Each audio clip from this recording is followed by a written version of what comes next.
Bonsoir à toutes et à tous et bienvenue à cette autre édition du journal en langue anglaise sur Equinox Television. Economic experts in Douala have said what the head of state told investors and businessmen in France. That was yesterday. It's a contradiction of what prevails in Cameroon.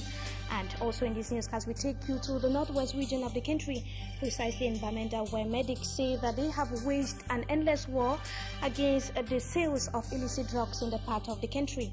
And our guest tonight looks at the level of implementation of bilingualism in Cameroon. These are major headlines, details and more, just in a moment.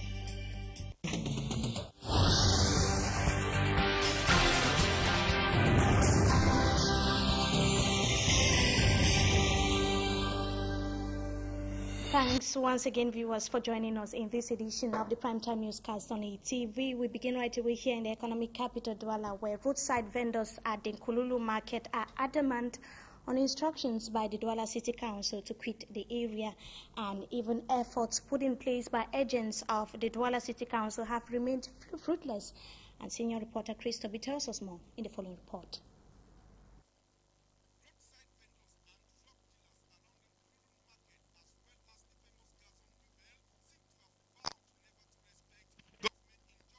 Ordering them to quit the place.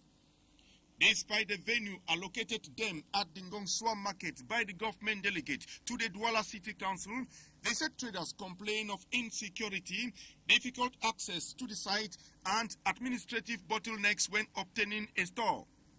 To them, day-to-day life remains pretty unbearable in a place like that yet to be arranged. Worth mentioning that medicine dealers, despite law banning importation and sales of drugs by the World Health Organization, law ratified and adopted by the Cameroon government, the Douala City Council still offers to relocate traders of Gason, thus encouraging illicit drug trafficking. We apologize for the approximate quality of the report. We surely shall be coming back to that in our subsequent newscast. Now we take you to the capital city, Yaoundé, where the Minister of Defense, Alain Edgar Mebengo, has given a 60-day suspension to the Chief Protocol Officer at the Ministry of Defense for having brutalized a school staff. The military officer reportedly molested a bursar of Collège de la Retraite in the nation's capital, Yaoundé, for sending his daughter out of school for failing to complete her school fees. And Yaoundé-based correspondent Roland Akon has the details of the report.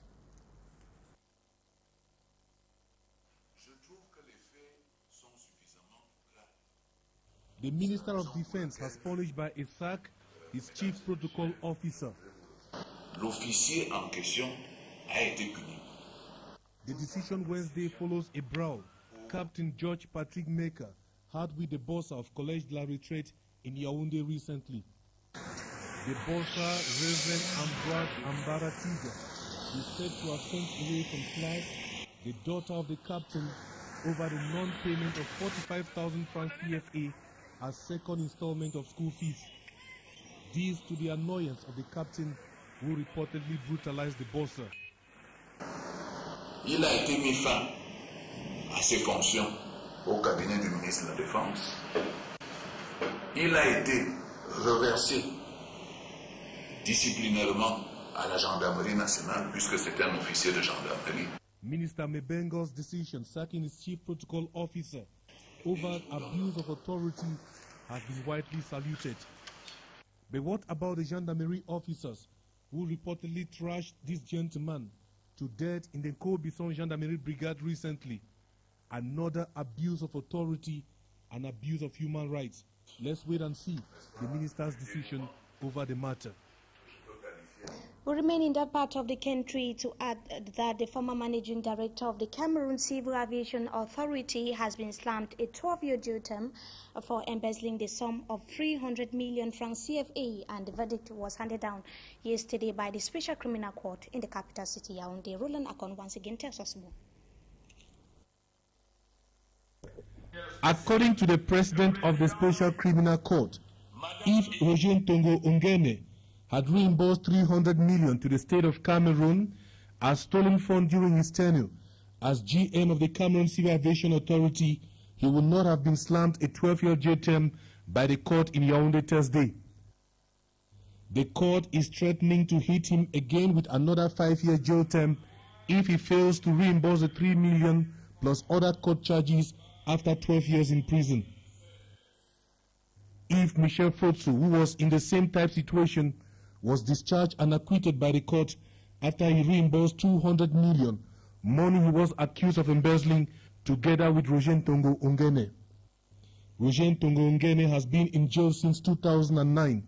His lawyers and those of the civil party refused to speak to the press after the verdict. And here in the economic capital, Douala, the governor of the littoral region has set up a commission of inquiry following a confrontation that erupted between police officers and military men at Pekadis area here in Douala. This was the outcome of a crisis meeting that was held at the governor's office this afternoon. The governor instructed that all those involved in the standoff be sorted out, as well as the material damage incurred so far. And Joseph Bitia Somo also told Chief of Security to bring the call to order or would be held responsible in case of any other vandalism in the city of Douala.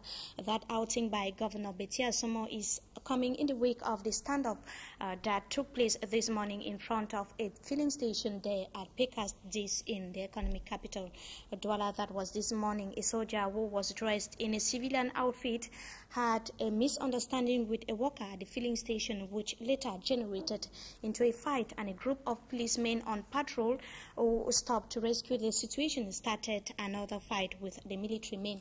And we surely shall be telling you that in more details in a subsequent newscast. And now, head of state's meeting in France with the French investors and all other businessmen continued today in Paris, and he yesterday assured them that there wouldn't be any fear or regret venturing in Cameroon. What filtered from Bia's conversation yesterday with other French investors as well as businessmen is the raison d'être of the following report by staffman Solomon Amabo. Venu pour demander aux hommes d'affaires français de venir participer à ce grand mouvement de développement que nous avons lancé. President Biya first identified key sectors in which French businessmen could invest in Cameroon. Le Cameroun est lancé dans un vaste programme de modernisation, route, autoroute, port. The head of state said Cameroon is now prepared to invest on infrastructure, production, education, health, and governance. On good governance, it is within the context that President Biya announced the enactment of a law to improve on the business environment in Cameroon, replete with corruption and administrative bottlenecks, to name but these. A bill to that effect, according to President Paul Biya, will subsequently be tabled before Parliament. It is also expected that with the previewed business forum between the government and the private sector in Cameroon, some problems affecting the true emergence of the small and medium-sized enterprises in the country will effectively be handled. Conscious of the image potential investors have of Cameroon, President Paul Biya reassured French businessmen who constitute a well-defined cartel that efforts were being made to improve on the business climate in the country. Nous avons été associés à cette visite de travail du chef de l'État parce que dans le contexte actuel, le volet économique est extrêmement important. Cameroon for now exports wood, cotton and cocoa to France, and according to President Paul Biya, there were still several unexploited opportunities. By talking about the growth and employment strategic paper, the head of state was very conscious that government's effort in improving roads and the provision of social amenities to Cameroonians were to a considerable extent not yielding the desired fruits. And in the wake of Biya's meeting with investors in France, in Europe, some economic experts as well as financial experts here in Douala have said the president's description of the economic situation in Cameroon is a complete contradiction of what actually goes in the country. They said, contrary to what Mr. Biya said to the French businessmen, there is no economic or political stability in Cameroon, equally refuting claims that Cameroon is being transformed into a vast construction site. And also, we now talk politics, where officials of Elections Cameroon say over 3 million Cameroonians have so far been registered on the electoral list. The revelation was made yesterday in Yaoundé during elections' first board meeting that took place, that of the year 2013, that took place yesterday in Yaoundé. As the countdown for the February 28th deadline for registration narrows down, yesterday's board meeting marked the first public appearance of Amadou Barouja, the 18th board member of ELECAM, who was appointed this January and was replacing Pauline Biong, who was sacked last year. We take you now to the northwest region of the country, where medics in that part of the country say that they would not relent their efforts in the fight against the sales of illicit drugs in Bamenda, Cameroon. They say the practice is a serious threat to lives of locals, and they were speaking during the adoption of the 2013 Special Fund for Health in that part of Cameroon. Annabella Stavley tells us more in the following report. The German Corporation has been working in collaboration with the Northwest region for over 25 years now in the health domain. In the country and the region where HIV and AIDS, maternal and neonatal mortality are rife, these foreign partners call for community participation to check the upsurge of these fatalities. German Corporation is focusing to improve mother and child health. We are working on mutual health organization, where we have a strong support from the regional team from the Northwest region. We are working also on support in control of HIV/AIDS. According to the GIZ representative Gerard Epel, this health center, which began as an invisible structure, has grown to a bigger integrated center, but not without certain obstacles. Putting in action activities to improve the situation of the health status of the population is not always an easygoing thing. You try to improve a system. You have to think of human resources, of their motivation, of their proficiency. You have to think of supervision. You have to think of health financing, like as the mutual health organizations. You have to think of a lot of elements. Despite all efforts put in to improve upon the health of Cameroonians, those of the Northwest region to be more precise, roadside drug vending is still a phenomenon in Bamenda. We have formed commission, the regional commission for destruction of drugs. The people complain that they don't receive salaries, so they don't know what they can do. And so how can you stop somebody who does not receive salaries from selling drugs? This is definitely the solution to come from the side of the government. The 2013 budget for the Northwest Special Fund for Health stands at 1.27 billion francs CFA and is expected to be used in the provision of essential medication to the people of the Northwest region. And that does it for this segment of the news. And up next, we shall be talking about the level of implementation of the policy of bilingualism in the country. Our guest tonight is a linguist in the University of Douala. And stay tuned.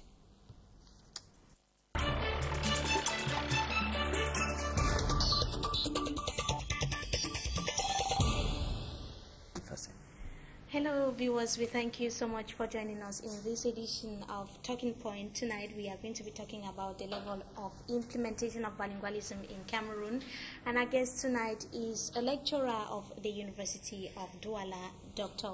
Fasse Innocent. Good evening, and thank you so much for joining us. Good evening, and thank you for inviting me. So Cameroon, this 2013, 1st of February, is commemorating another edition of Bilingualism Day. Is it really worth celebrating in Cameroon?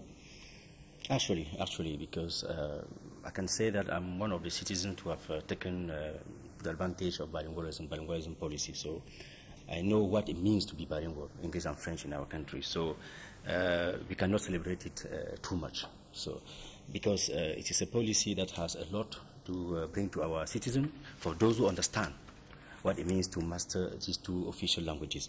But I think the government has understood the cries of linguists who for many years actually asked the state not to neglect local languages.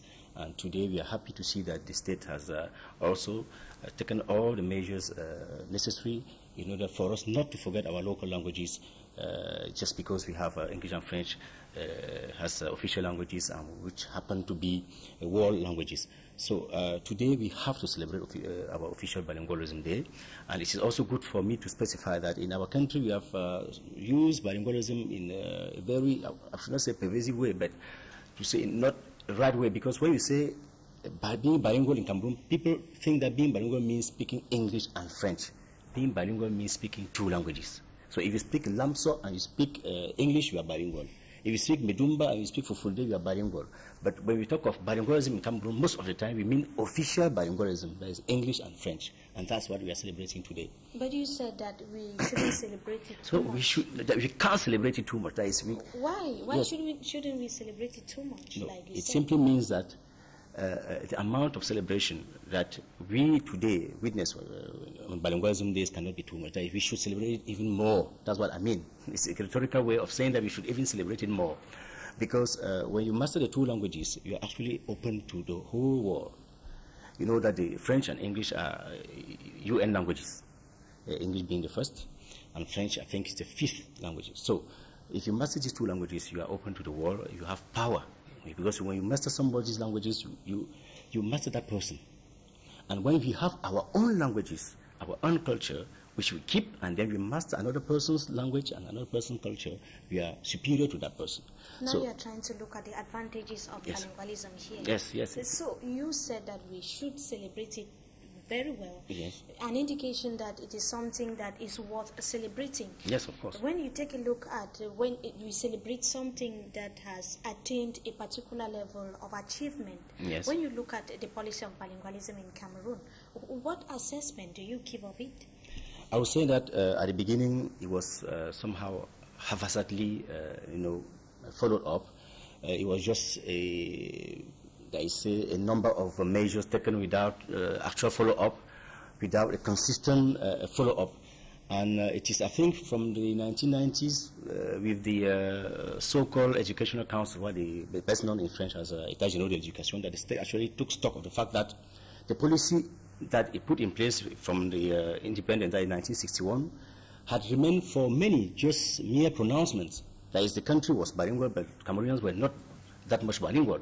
So in the one decade ago, I would say, the state actually decided to take the bull by the horn, because today, if we see the measures taken now from 1998, when the new education orientation law was released, and the measure taken before, you see that there's a step forward. We will say the measures are taken a bit late, but better late than never. I think now all the measures are put in place. What is still lacking much is what we call a language charter. There is a set of rules that shall regulate the use of these 2 languages and even sanction those who would not try to follow the regulation put in place. That is still lacking. So many people can still flout the regulation of bilingualism without being punished. That's what is still lacking. But at the level of education, at the level of institution, all the regulations are there. But the problem is now the citizen to follow. But the advent of globalization has pushed Francophones, as the greater part of the population of the country, to develop this awareness of the necessity for them to learn English. What we regret is that it is not the case for Anglophone when it comes to French, because for most of them, they still see French as a language of the person that has tortured them, a language of the person that is tormenting, of people that are tormenting them. So they do not yet feel that urge of learning French as much as the urge that Francophones have for the learning of English.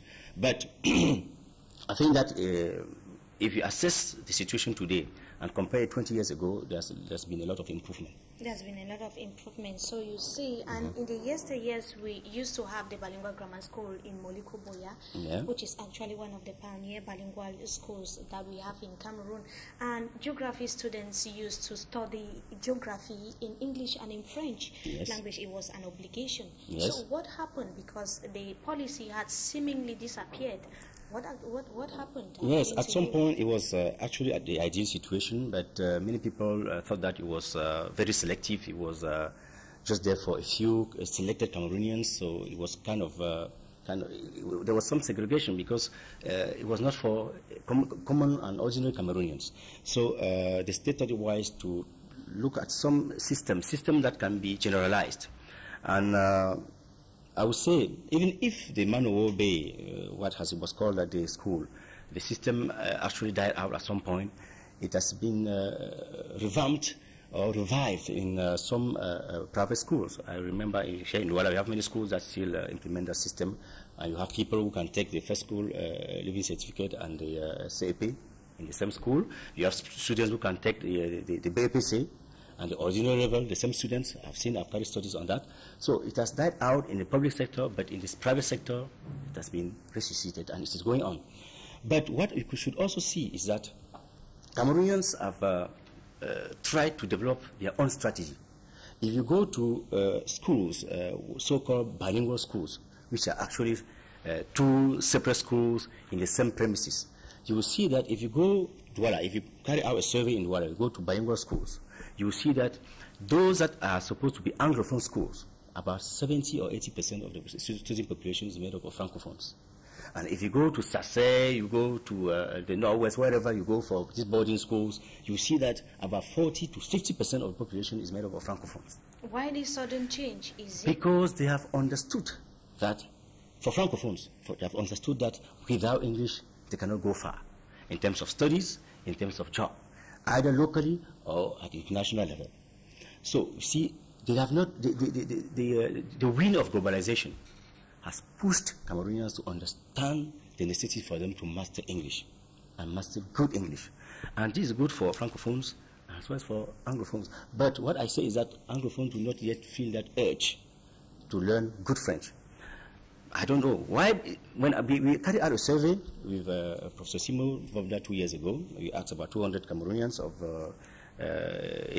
university, what was their opinion about Anglophone, being Anglophone and being Francophone. And one of the questions we asked them was whether they were ready to send their children to the other language education system, that is Francophone sending their children to Anglophone system and vice versa. But we were surprised to see that about more than 90% of Francophones were ready to send their children to Anglophone schools, but less than 20% of Anglophones were ready to do so. And we asked them why. The answer was that, oh, the Francophone system, their poor moral education, the behavior of Francophones, no opening for after the baccalaureate, and so on and so forth. The system is difficult, the system is complex. But what I think is that most of these pronouncements are based on the fact that people do not understand both systems. I think if I was an Anglophone, I would advise my children to take advantage of the other French, on the French system as well. And the best way today is to make sure that we have systems that have been also put in place elsewhere. That is, you have the possibility for Cameroonians to follow the two systems, not 100%, but probably 70% English, 30% French, and vice versa. So that at the end of primary school or at the end of first cycle in secondary school, you have citizens who are completely bilingual. And this wind of globalization, like you earlier said, seemed to be pulling just Francophones towards the English system of education. Yes. Don't you also think that maybe apart from the fact that maybe Anglophones are complaining about the moral education in the Francophone system of education, could it not be that the English actually is very, very important in the international scene? Yes, yes. That's. I told you that they have understood that without English you cannot have a good job. Without English you cannot study abroad. In fact, in some countries, I can tell you that in France now, you can follow a whole master course completely in English in France, which is a French country. So they have understood that. It is the power of English that has pushed Francophones to be able to go out of their ways to be able to acquire it. Parents spend a huge sum of money to send children to language centers, to send them sometimes for a holiday abroad in order to learn English. But what we think is that Anglophones should not just disregard French. They should know that French is also an international language, and they will also gain a lot in mastering it. And of course, I still hold strong, before we go, I still hold strong to the bilingual grammar school in Moliko that you talked about, it not being able to receive common Cameroonians. What do you mean by common Cameroonians? No, because it was selective. Not anybody could be admitted there. They were selecting the best of the best. Up to today? The best of the best. Till today, it is actually no longer has, the access no longer as difficult as it was before. But I should also tell you that the state is trying to see now how the same system can be implemented in all schools now. There are pioneer schools that are whereby you can see some of the subjects in the Francophone school being taught in English. So if the system in bilingual grammar school in Moliko is implemented it's going to be spread, but not exactly like that. But you say 70% of a program taught in the major official language and 30% in the second official language. I think that's the best way, and many people will have access to bilingualism. Thanks indeed, Dr. Fessein Ansenu. Thank you so much for joining us. I'm the one to thank you. And to you viewers, we thank you so much for watching. We have come to the end of this edition of the Primetime Newscast on ETV. We thank you so much for your keen attention. Meantime, have a wonderful stay in the company of our programs. Good evening.